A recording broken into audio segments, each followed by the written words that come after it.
अस्सलामुअलैकुम व्यूवर्स, मामा care TV में खुशामदीद। आज की एपिसोड में हम तफसील से बात करेंगे कि हमल के दौरान सेब खाने से क्या फायदे होते हैं और एक दिन में कितनी दफा सेब खाना चाहिए। इस सब के बारे में आज के एपिसोड में बात करेंगे। वीडियो को एंड तक लाजमी देखिएगा। अगर आपने हमारा चैनल अभी तक सब्सक्राइब नहीं किया तो प्लीज चैनल को सब्सक्राइब कर दें। तो बात कर लेते हैं कि प्रेगनेंसी के दौरान सेब खाने के क्या फायदे होते हैं, आप और आपके बच्चे के लिए कितना ज्यादा मुफीद हो सकता है। सेब एक सेहत बख्श फल है। इसके अंदर काफी सारे न्यूट्रिशंस मौजूद होते हैं। सेब के अंदर फाइबर काफी मिकदार में मौजूद होता है जो कि प्रेगनेंसी के दौरान होने वाली कब्ज को रोकता है। सेब के अंदर काफी सारे विटामिन मौजूद होते हैं जैसे कि विटामिन ए, बी, सी और ई। विटामिन सी होने की वजह से आपकी कुव्वत मुदाफियत में इजाफा होता है और प्रेगनेंसी में होने वाली थकन भी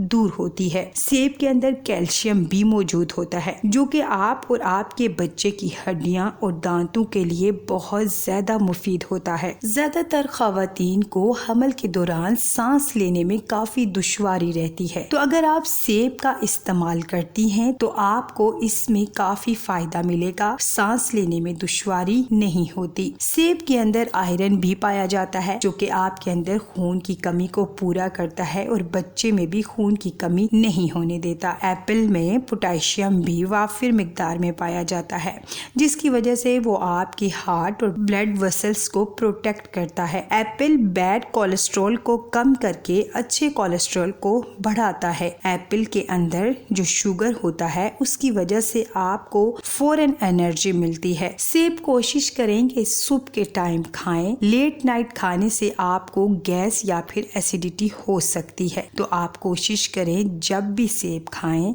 सुबह के टाइम या फिर दिन में ही खा लें। अब बात करते हैं कि आपको एक दिन में कितने सेब खाने चाहिए। आप दिन में 2 या 3 सेब आराम से खा सकती हैं। उम्मीद है आपको हमारी आज के एपिसोड से काफी हेल्प मिली होगी।